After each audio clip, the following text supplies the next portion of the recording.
Morning, I'm Rory and welcome back to Sawyer Academy. In this video we are going to be covering nomenclature, or what we call everything. Now this is going to change drastically based on where you're located geographically. Here we're up in Canada, so everything that I'm going to be talking about is what we call it here in Ontario, Canada.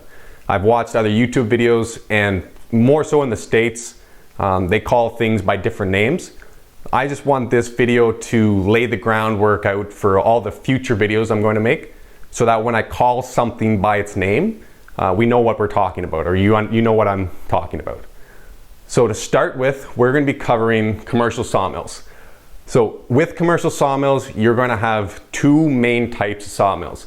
The first one are going to be what I'm going to be calling bandmills. Now your bandmills are going to be what we saw in the previous video, was a short clip of inside the bandmill that I work at. Bandmills are going to have usually a vertical bandmill with double cut. They can also have a single cut, or older styles or older mills will have a vertical circular saw. But bandmills in general are going to have carriages that run back and forth on tracks and some type of vertical saw. These generally do larger diameter logs, so we're talking 12 inch up to 36 inch, 48 inch. Specialty mills will do larger than that, but in general we're looking usually between 12 inch and 36 inch diameter logs. Band mills are usually more focused on grade and getting the most out of every log value wise. So the higher desired lumber are going to come out of your band mills. That way we can spend more time with each log. We usually spend 1 to 4 minutes, I'll say, on larger diameter logs. Where your scrag mills, these are the second type of commercial sawmills. These are going to be smaller diameter logs processed usually, and have a much higher volume output. So your band mills will do anywhere from, in my experience, anywhere between about 20,000 and 50,000 feet per shift in a 9-hour shift, let's say. Where your scrag mills might be doing in the hundreds of thousands of feet per shift. So scrag mills are where I believe most of like framing lumber and your 4x4s and your 6x6, that kind of lumber is going to come out of there. Where with band mills, this is where your like maybe your hardwoods and your V-joint pines and maybe your cedars, your more valuable lumber will come out of band mills, just by how long we spend with each log. So a minute, 4 minutes for each log, where a scrag mill, it might be 5 or 6 seconds with each log. It's very quick. It's a very high throughput type environment. The last one we're going to talk about are portable sawmills. And when I talk about a portable sawmill, that's going to be your typical like wood miser, woodland mills, Norwood kind of sawmill. And that's going to have a horizontal blade that you load a log up onto a bed and cut it. Sometimes they're towed behind trucks, sometimes they're not. But that's when I'm talking portable sawmills, that's going to be your typical portable sawmill. Now, inside commercial sawmills, there's going to be a general flow of logs and the lumber. So to start, all logs are going to be brought to the mill. They'll be debarked. After they're debarked, they're going to come to the headsaw. After the headsaw, they're going to go to either a resaw or a bull edger. A bull edger is also called a gang saw. Any boards that are produced that have live edges or wane are going to go through a board edger. After that, all boards are going to go to a trimmer. A trimmer is going to clean up both ends. It's going to cut off both ends of the board, and that's going to define the length of that board. It's usually even foot or odd foot. After that, the lumber is going to go to be piled. There's two main ways lumber is piled, and that's either on a boardway, or also called a green chain. What a green chain is human pilers. They'll be pulling one board at a time and building lumber packs row by row. The other way lumber is piled is what's called a bin sorter with a stacker. That's more common in scrag mills with the high output. So let's say a scrag mill will be cutting 2x4s and 2x6. All the 2x4s of a certain length are going to go into a bin. All the 2x6 of a certain length are going to go into a separate bin. And that entire bin, once that bin's full, that entire bin is going to drop and go to a stacker, and the stackers are going to take all those 2x4s and pile it automatically. It's just newer technology. Now, I don't have videos showing that entire process. There's dozens on YouTube that you can go watch for yourself. I'm gonna link 2 down in the description below. The first one is gonna be from Banks Hardwood. That's gonna show you what I consider to be a typical band mill. It's gonna have a carriage, it's gonna have a double cut head saw, it's gonna have a linear resaw, and it's also going to have a boardway with human pilers. The second video that I'll link down below is from a gentleman called Bob Villa, and that's gonna be a walkthrough of a scrag sawmill. So it's gonna be a much higher volume that they're gonna be putting through in a shift, and they're gonna have a bull edger or a gang saw, and towards the end they're actually gonna have a bin sorter and a stacker. So you'll get to see the 2 different processes if you wanna see the big picture of what's gonna go on. Again, this YouTube channel that I'm making, Sawyer Academy, is only covering sawing, or the head saw. It's just important to understand the whole flow from start to finish and where we are on that flow. The next thing we're going to talk about are trees. Now, trees are going to fall into 2 categories. They're going to be your hardwoods and your softwoods. Now, what dictates whether a log is hardwood or softwood is not the density of the wood, but whether or not the tree has leaves or it has needles. Now, any tree that has leaves is called a deciduous tree and is considered hardwood, while any tree that has needles is considered a coniferous tree and is softwood. So an example would be your obvious hardwoods are going to be your maples and your oaks, and your softwoods are going to be your firs and your pines. Where one kind of lays in the middle is what's called poplar or aspen. Now, poplar trees have leaves and they're considered hardwood, but they have a density very similar to pine, for example. So the density has nothing to do with whether a log is considered hardwood or softwood. It comes down to whether or not they have leaves or needles. Now, with that, hardwood and softwood are going to be composed of the same internals. And here I have a drawing as well as a cross section. This one happens to be maple from my firewood. You can very easily see what's going on in the center of each log. Now, logs are always going to have their bark on the outside, but inside this, with maple here, this white section is going to be what's called your sapwood. This is going to be your higher grade lumber, is where is going to come out of your sapwood typically. This brown section in the middle is going to be called your heartwood. Your heartwood is also your heart of your log. And right in the very center of every log, in the center of your heart, is going to be what's called your pith. And what your pith is the exact center of your log.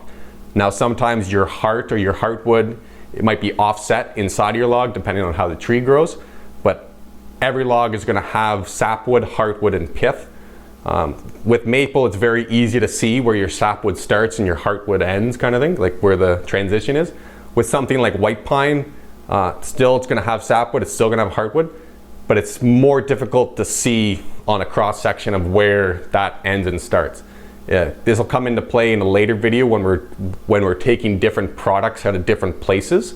But this is what I'll be talking about: your sapwood, your heartwood, and in the very middle will be your pith. Now that we have the big picture idea of the entire process, let's look at things that are specific at the head saw itself.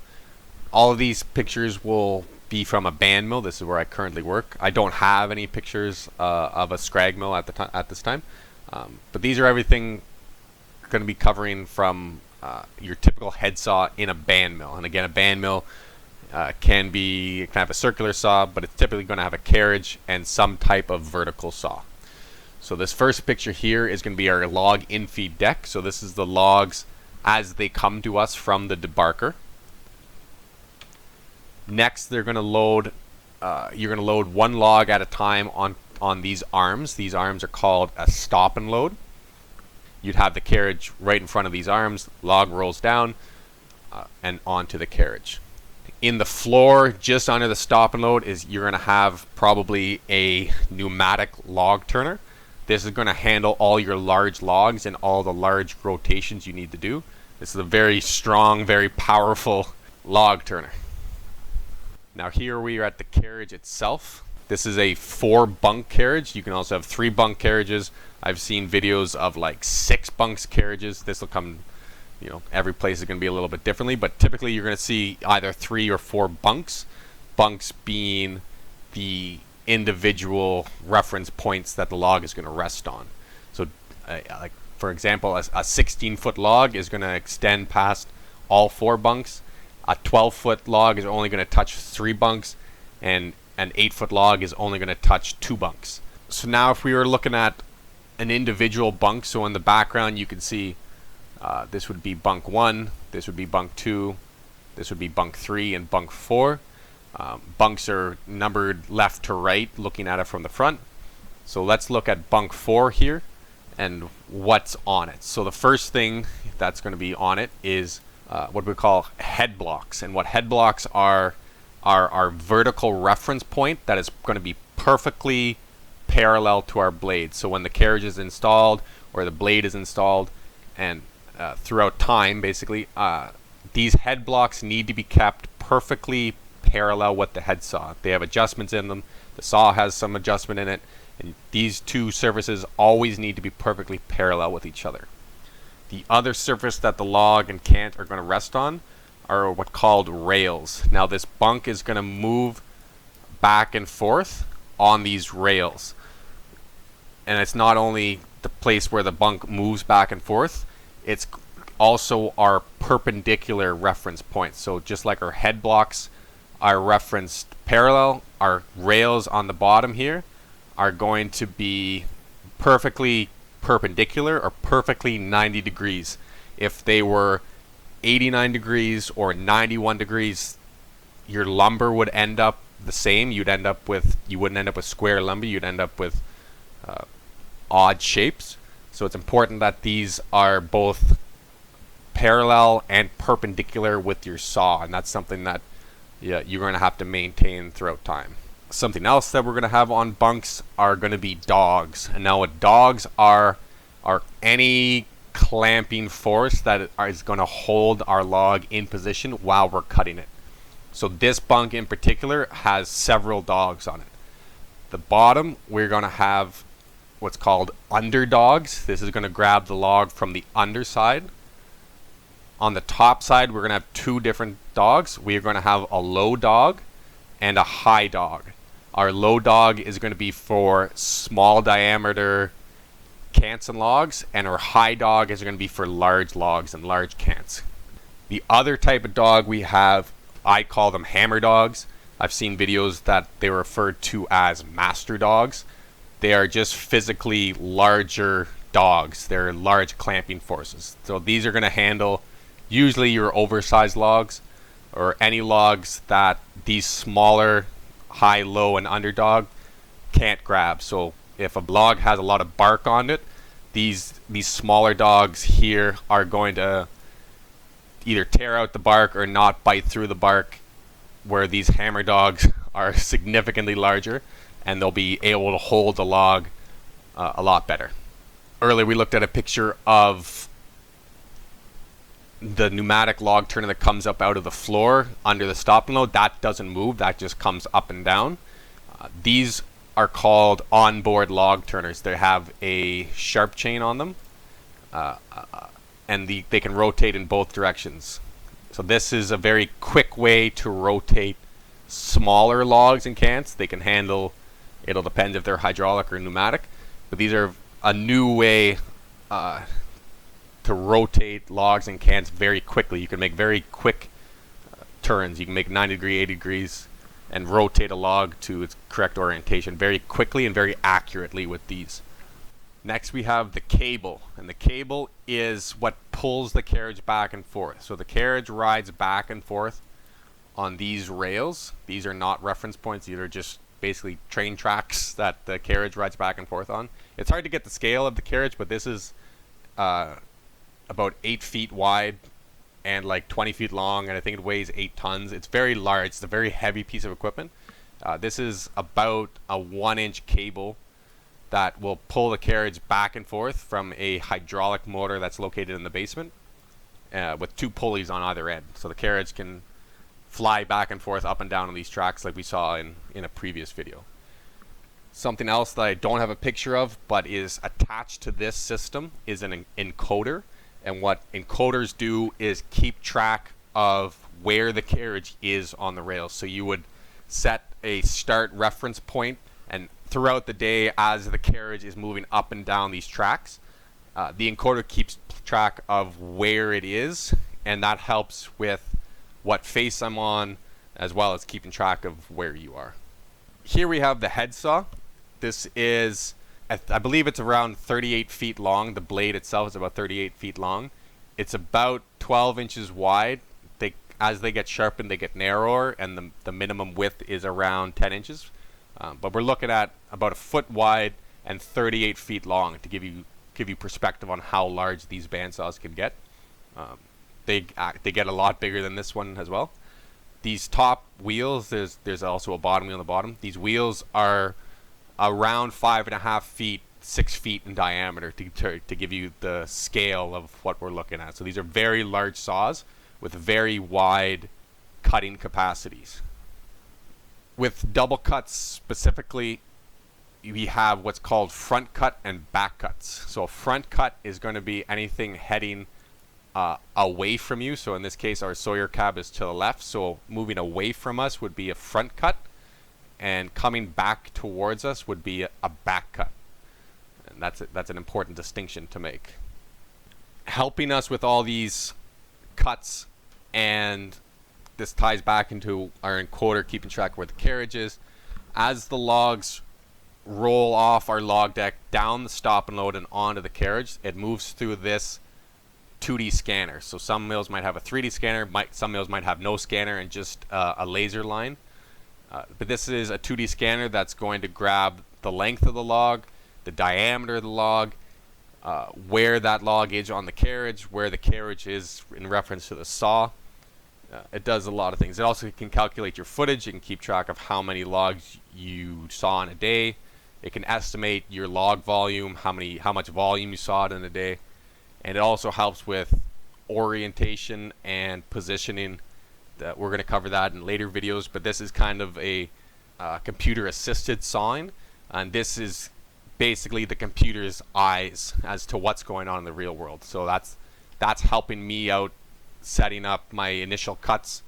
The scanner is also a representation of what I'm going to call a saw line, and what a saw line is a two-dimensional plane that is in line with my blade. So this entire area right here under my scanner, if we can imagine that as a two-dimensional plane, is perfectly in line with my saw, and that's going to be my saw line. You can represent a saw line with a laser. So if you look at a portable sawmill or any sawmill with or like let's say a chop saw or a skill saw that has a laser on it, that laser is going to show you where that blade is going to cut, and that's what a saw line is. Now here we have a good example of calling things by different names based on where you are geographically.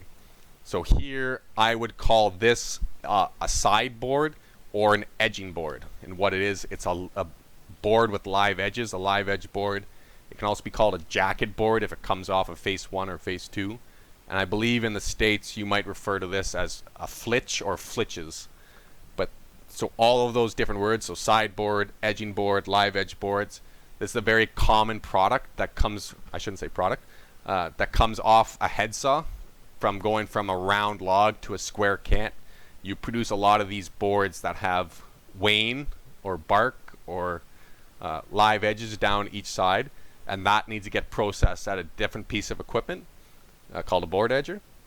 So when I'm referring to sideboards or edging boards, you'll have an idea.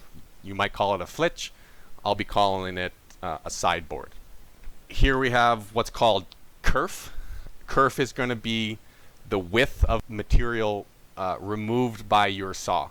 So bandsaws have a very narrow kerf, where a circular saw might have a kerf that might be 3 times as thick. In this situation, my kerf would be measured at 0.139 inches. So that is just slightly more than 1/8 of an inch. So if you, 1/8 of an inch would be represented as 0.125. And I just want to touch on, I'm not going to get into decimal to fraction conversions. I'm also not going to touch on millimeters at all. It just, in case in future videos I refer to things as thou, thou being the abbreviation of thousandths of an inch. So in this case, I would call my kerf 139 thou. So we're looking at 0.139 inches. I would refer to that as 139 thou. Once you remove more than one face off of a log, you're going to be left with a cant. And what I will be referring to a cant is any log that has two parallel faces removed. You can also have 3-sided and 4-sided cants, and those I would refer to specifically as 3-sided or 4-sided cants. A cant in general would look like this, with two parallel faces cut off of a log. As well, any log that's considered under 24 inch would be like your standard log, and any log larger than 24 inch would be considered an oversized log. In this case, this log is less than 24 inch. With logs this size, under 24 inch, will have 4 faces. You're going to have face 1, face 2, face 3, and face 4. Larger logs, once you get up to, let's say, 36 inch, might have 13 faces. They might have a lot of faces based on how we're going to cut them. Smaller logs under 20 inch are going to have only 4 faces, and that's going to be the order in which we cut them. So this log started on face 1. That was the first face I removed. Then I rotated 180 degrees to get to face 2. Then I rotated 90 degrees to get to face 3, keeping in mind that my saw never moves. So I'm rotating the log and not moving the saw. The last thing we're going to look at are a few different things. The difference in the small end and the large end diameter is going to be called your taper. So every log is going to have taper. Your large end will be the end that grew closest to the ground, and the small end will be the end of the tree that grew closest to the sky. The difference in those two are going to be called taper, and that's something that our two-dimensional scanner helped us out with.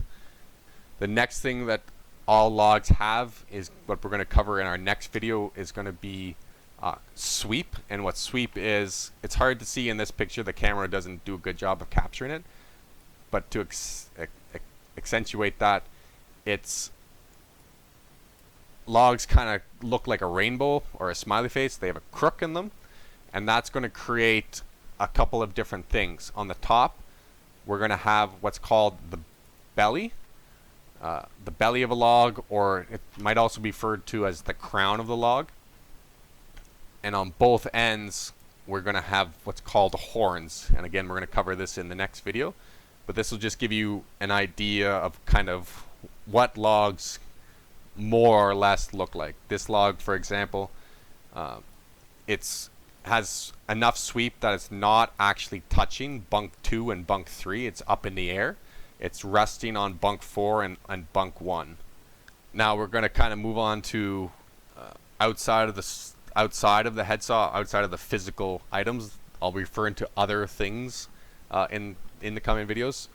This being one of them, being a saw bill or a saw schedule or a cut list. This is something that either you're going to get from a supervisor, or you're going to get from a customer, or you're going to make up yourself. Like, for example, if you were to build a pole barn for yourself, you might say, I only need 8x8 and 2x6, and that's going to be your cut list. In a professional setting, it's usually called something like a saw bill, and this is what you'll, as a sawyer, you'd receive. Inside of that species, we're going to cut what's called products. Products are going to be anything that can be sold to a customer. So earlier we looked at that picture of that sideboard, of the flitch, of the edging board, whatever you want to call it. That's not technically a product yet. After that's ran through the board edger and the trimmer, that's going to define it as, in that case, let's say it's going to be a 1x4 16 feet long. That would be a product at that point. You'll probably also see some kind of notes or other constraints on top of that. The last thing we're going to cover is board footage or board feet or FBM. What FBM is a unit of measurement for lumber specifically. So whether you're talking about a single piece of lumber or an entire truckload of lumber or an entire lumber yard full of lumber, the volume at which that is calculated is called FBM. You might also hear things like linear feet. What the downside to referring to something as linear feet is that a 1x3 16 feet long and a 6x6 16 feet long have the same linear feet, but they have vastly different volumes. So that's where this distinction between linear feet and board foot come into effect. So earlier I talked in a bandmill might cut anywhere between 20,000 and 50,000 feet in a shift, feet being the unit of measurement to calculate that volume. Now a real world example of that would be, let's say this in this picture is a 2-inch by 4-inch by 8 feet long. A 2x4 rough cut would have a nominal volume of 5.3. We're going to get into how to actually calculate that in a different video coming up. But I just want to make the distinction when I'm talking footage or board feet or FBM, they all mean the same thing. It's just the volume. So when we're talking 20,000 feet in the shift, you can imagine how many boards that would be. But that's all I'm going to have on nomenclature. Thanks for watching, and I'll see you next time.